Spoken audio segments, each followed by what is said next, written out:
माननीय अध्यक्ष जी, कांग्रेस या उसके समर्थक दल किस तरह से लोकतंत्र का गला घोटते हैं वो मैं उदाहरण हूं। मैं गांव में पैदा हुआ, मेरे मां पिताजी आज भी गांव में रहते हैं। आज जब मैं पार्लियामेंट के लिए चल रहा था तो मेरी मां आज एम्स देवघर में भर्ती है सर। उसने मुझे फोन किया कि बेटा यदि पार्टी तुमको मौका देती है तो आज इस बिल के बारे में जरूर बोलो। और इसीलिए कहा उसने कि जो महिला है सर, आज यदि सारे पुरुष यहां मौजूद हैं उसका कारण महिला है। यदि महिला नहीं होती तो पुरुष का कोई एग्जिस्टेंस नहीं होता। और आज चूंकि कांग्रेस की गलतफहमी है, गलती है सर, और ये जितने अपोजिशन के लोग हैं वो इतने वर्षों तक इस बिल को लेकर नहीं आए। हमारे माननीय प्रधानमंत्री जी ने ये नैतिक साहस दिखाया, हमारी पार्टी ने ये नैतिक साहस दिखाया। आज हम बिल लेकर आए हैं कि इनके पेट में दर्द हो रहा है सर। हम वर्षों से सुनते रहे सर कि जननी जन्मभूमिश्च स्वर्गादपि गरीयसी, यत्र नार्यस्तु पूज्यन्ते रमन्ते तत्र देवता। लेकिन क्या हुआ? इस देश में महिलाएं स्कूल एजुकेशन के लिए परेशान थी। जब तक माननीय अटल बिहारी वाजपेयी जी की सरकार नहीं आई, सर्व शिक्षा अभियान इस देश में नहीं आया, महिलाओं का जो है शिक्षा का लेवल नहीं बढ़ पाया सर। महिलाएं यदि बच्चियां स्कूल जाती थी तो उनको जो है खाना बनाकर जाना पड़ता था सर। और इसको जब हमारे प्रधानमंत्री जी ने देखा तो मिड डे मील स्कीम जब तक कि सरकारी स्कूलों में लागू नहीं हुआ तब तक महिलाओं की संख्या, बच्चियों की संख्या नहीं बढ़ी सर। और उसके बाद जो सबसे बड़ा प्रॉब्लम था, इस देश के प्रधानमंत्री ने जो सबसे बड़ी बात की कि उनको सम्मान दिया सर। सारे स्कूल में, स्मृति ईरानी जी उस वक्त एचआरडी मिनिस्टर थी, सारे स्कूलों में शौचालय बनाकर महिलाएं कैसे अच्छा से पढ़ेंगी, बच्चियां कैसे आगे बढ़ेंगी, उसी का ये उदाहरण है। और उससे आगे बढ़कर आज जो कल से लेकर परसों से लेकर माननीय प्रधानमंत्री जी लगातार बोल रहे हैं कि सही समय है, यही समय। और इसी समय पर आज ये ऐतिहासिक सेशन बुलाकर माननीय प्रधानमंत्री जी ने महिलाओं को जो सम्मान देने का काम किया, उसके लिए हम भारतीय जनता पार्टी के कार्यकर्ता गौरवान्वित हैं। और हम उनका जो है आदर और नमन करते हैं कि उन्होंने महिलाओं को आरक्षण देने का फैसला किया। सर मैं पढ़ रहा था, काफी बातें कही, मैं केवल 2-3 चीजें बताना चाहता हूं, फिर अपने विषय पर आऊंगा सर। ये देश इस संविधान से चलता है और इसका आर्टिकल 82, मनीष तिवारी जी यहां बैठे हुए हैं, कल से लगातार वो संविधान संविधान संविधान की बात कर रहे हैं। अभी सोनिया जी ने भी बोलते हुए बातें कही कि अभी क्यों नहीं लागू कर दिया, कब से लागू कर देंगे। ये देश संविधान से चलता है। मैं आर्टिकल 243D और आर्टिकल 243T, जिसके लिए कि उन्होंने बड़ा अपने आप को गौरवान्वित महसूस किया कि हमने पंचायत में जो है महिला रिजर्वेशन लागू किया, बड़ा अच्छा किया। लेकिन यह आर्टिकल में 243D और 243T हमने तो नहीं दिया। आप दोनों को पढ़ लीजिए, 243D और T क्या पंचायत में किस तरह से रिजर्वेशन होगा और म्युनिसिपल कॉर्पोरेशन में किस तरह से रिजर्वेशन होगा। आपने उसके लिए कभी ओबीसी की बात तो नहीं की। यदि इस आर्टिकल में यदि आपने डाला होता ओबीसी की बात तो आप जब करिए बहुत अच्छा, इतने वर्षों से आपको नहीं दिखाई दिया। उसी तरह से 1947 से लेकर 49 तक ये पूरा संविधान सभा चलता रहा। परसों से यही भाषण सुन रहे हैं सर।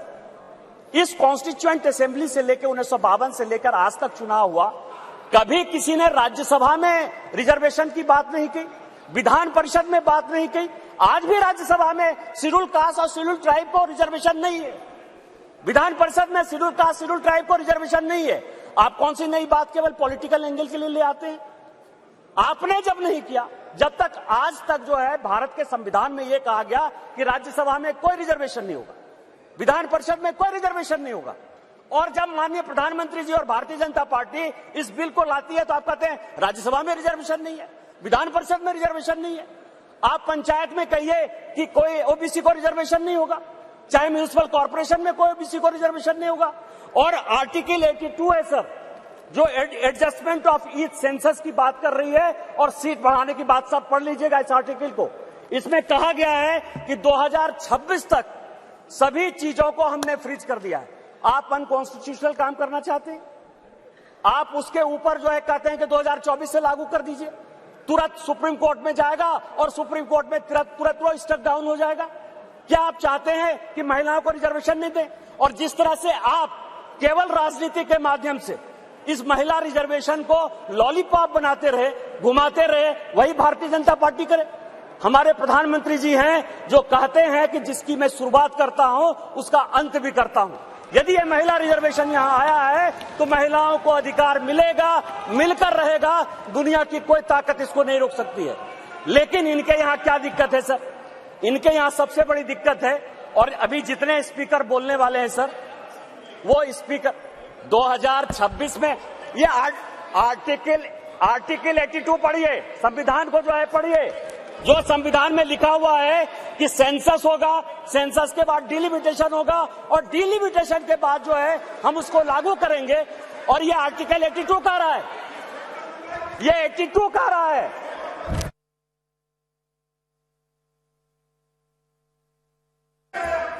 सर पूरे देश दुनिया में कोरोना के कारण लोग मरे, माननीय प्रधानमंत्री जी के कारण आज 140 करोड़ लोग बच गए।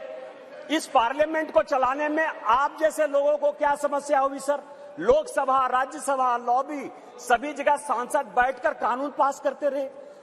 भाई मरता था तो भाई का लाश जलाने के लिए कोई नहीं जाता था, पिता मरते थे तो पिता का लाश जलाने के लिए बेटा नहीं जाता था। उस कोरोना से बचकर हम आए हैं 2 साल के बाद। आपका तो आपने क्यों नहीं कराया? आपने क्यों नहीं कराया? कितने लोग थे जो रोड पर घूम रहे थे? कितने लोग थे जो खाना खिला रहे थे? सारे जगह के ट्रेन बंद थे, सारे जगह की स्थितियां बंद थी। भागलपुर पूरा जो है भारत जो है किस तरह के विकट परिस्थिति में था सर? माननीय प्रधानमंत्री जी 140 करोड़ लोगों को बचा के लाए हैं, और सेंसस जो संवैधानिक चीज है उसको जब हम लागू करेंगे तो ये लागू होगा। आज आप कह रहे हो क्यों नहीं लागू किए? देश में फिर से ये गलत तरह का माहौल पैदा करने की कोशिश कर रहे हैं सर। 2020 और 21 के माहौल के बाद, कोरोना के बाद कैसे सेंसस लागू हो सकता था? कैसे सेंसस हो सकता था? और माननीय गृह मंत्री जी बैठे हैं, हमेशा कहते हैं कि मैं कोई गैर संवैधानिक काम नहीं करूंगा, कोई असंवैधानिक काम नहीं करूंगा। यदि सेंसस होना है तो उसका भी डेट घोषित होगा, सेंसस होगा, डिलिमिटेशन होगा और महिलाओं को रिजर्वेशन मिलेगा। यही तो इस बिल में है 334 से, जिसके बारे में कि माननीय कानून मंत्री जी कह रहे थे सर। लेकिन क्या समस्या है कि ये अपने जो 26 पार्टियों का एक जो घमंडिया गठबंधन बनाया है सर, इंडी अलायंस, उसके सारे नेताओं का मैं भाषण पढ़ रहा था।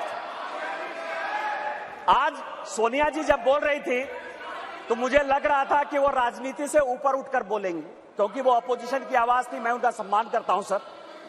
इस महिला रिजर्वेशन के लिए जिन महिलाओं ने पार्लियामेंट के अंदर और पार्लियामेंट के बाहर सबसे ज्यादा आवाज उठाई, वो बंगाल की गीता मुखर्जी थी और भारतीय जनता पार्टी की सुषमा स्वराज थी।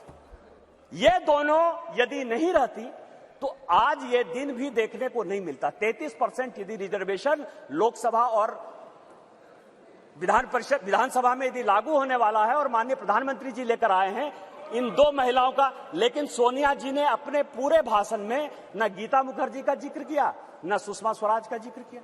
यह किस तरह की राजनीति है? अपना क्रेडिट लेना चाहती हैं कि हमारा बिल है। ये बिल आपका नहीं है। आप जो बिल लेकर आए वो गलत बिल है, और यदि इसके लिए किसी ने आंदोलन किया तो वो गीता मुखर्जी है, वो सुषमा स्वराज है। आपने ये नहीं बोलकर इस महिला बिल में भी राजनीति करने की कोशिश की, और आज का पूरा क्रेडिट जो जीता वो सिकंदर, जो गोल मारता है, यहाँ बंगाल के लोग बैठे हुए हैं, जो गोल मारता है उसी के नाम से गोल मारा जाता है। माननीय प्रधानमंत्री जी गोल मारने को तैयार हैं। ये भारतीय जनता पार्टी का बिल है और ये माननीय प्रधानमंत्री जी का बिल है, आपको ये मानना पड़ेगा। दूसरा सवाल है कि इनके जो अपोजिशन के लोग हैं सर, जो 26 पार्टियों का इंडी गठबंधन बना है, इसमें आप समझिए इनकी भावना कैसे है, महिलाओं के बारे में ये कैसा सोचते हैं? ये सोचते हैं, अब नहीं रहे, इसी सदन के सदस्य थे, राज्यसभा के भी सदस्य थे, इनके पार्टी के बड़े नेता थे अपोजिशन के, वो कहते हैं कि परकटी महिलाएं आ जाएंगी। क्या महिलाओं के लिए इस तरह की बातें होनी चाहिए?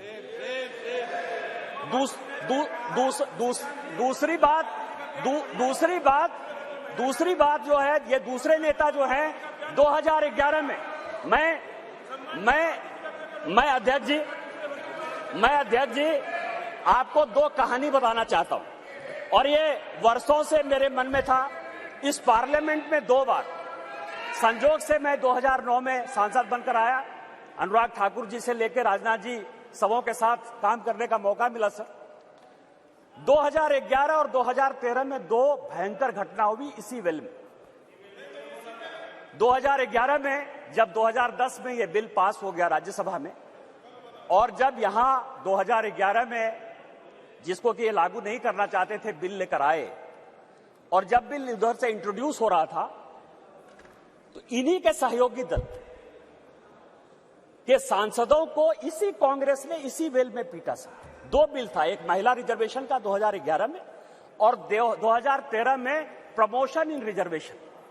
और प्रमोशन इन रिजर्वेशन में मैं जब बात करूंगा तो ये पूरे के पूरे बेंच खड़े हो जाएंगे सर। यही वी नारायण स्वामी बिल को पेश कर रहे थे। समाजवादी पार्टी के यशवीर सिंह शेड्यूल कास्ट थे सर, ये कहते अधिकार की बात, शेड्यूल कास्ट शेड्यूल ट्राइब की बात करते हैं सर। यही यशवीर सिंह यहां पार्लियामेंट में उस तरफ से गए, वी नारायण स्वामी का उन्होंने बिल खींच लिया। इस पार्लियामेंट में, इसी लोकसभा में सर, सबसे पहले बिल में यदि उसका कॉलर पकड़ने के लिए कोई आया तो यही मैडम श्रीमती सोनिया गांधी जी थे, और नीरज शेखर वहां खड़े थे, मुलायम सिंह यादव बाहर थे, और मैं वहां से कूद कर टेबल पर आया और मैंने कहा कि आप यहां की तानाशाह नहीं है, आप यहां की रानी नहीं है, इस बेल में आप मारपीट नहीं कर सकती हैं। और इनके जो इतने लेफ्टिनेंट थे, बिलास मुतेबार से लेकर सबों ने उनको पीटा।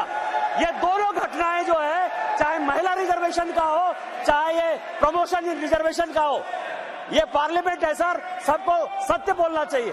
और मुलायम सिंह यादव ने कहा यदि बीजेपी नहीं होती तो आज के डेट में हमारे सांसद नहीं बचते।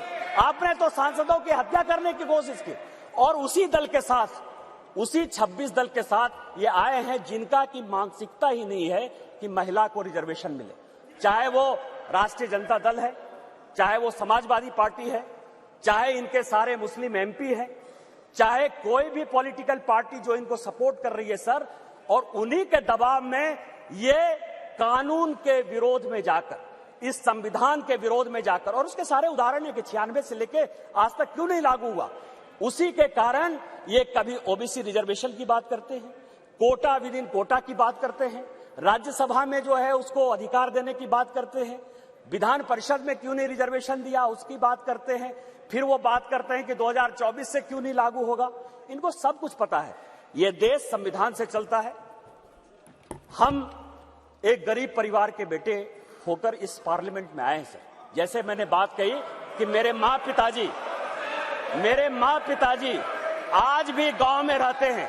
यदि बाबा साहब अंबेडकर का यह संविधान नहीं होता, भारतीय जनता पार्टी नहीं होती, उस दिन भी मैंने कहा कि आपने गांव नहीं देखा है, गरीबी नहीं देखा है, महिलाओं की स्थितियां नहीं देखी। आपने जो जो कानून पास किए वो महिलाओं के खिलाफ है। यदि 498 आपने पास किया जिसका आप क्रेडिट लेना चाहते हैं, तो उसमें से है पुरुष से ज्यादा महिलाएं ही जेल में बंद हैं। डॉरी के केस में जिस तरह से आपने बनाया, आज यदि आपने कई एक कानून ऐसे पास किए हैं जिसमें लोग महिलाओं को नौकरी देने के लिए तैयार नहीं होते हैं, आपने महिलाओं को रोकने का प्रयास किया, महिलाओं को बढ़ाने का प्रयास नहीं किया।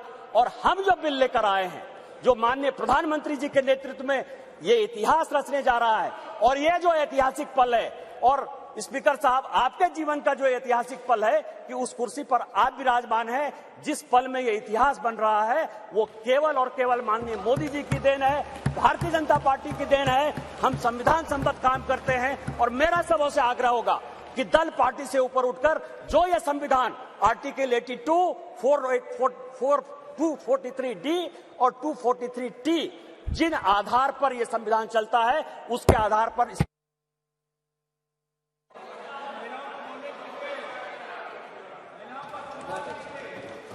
श्रीमती कनिमोझी जी।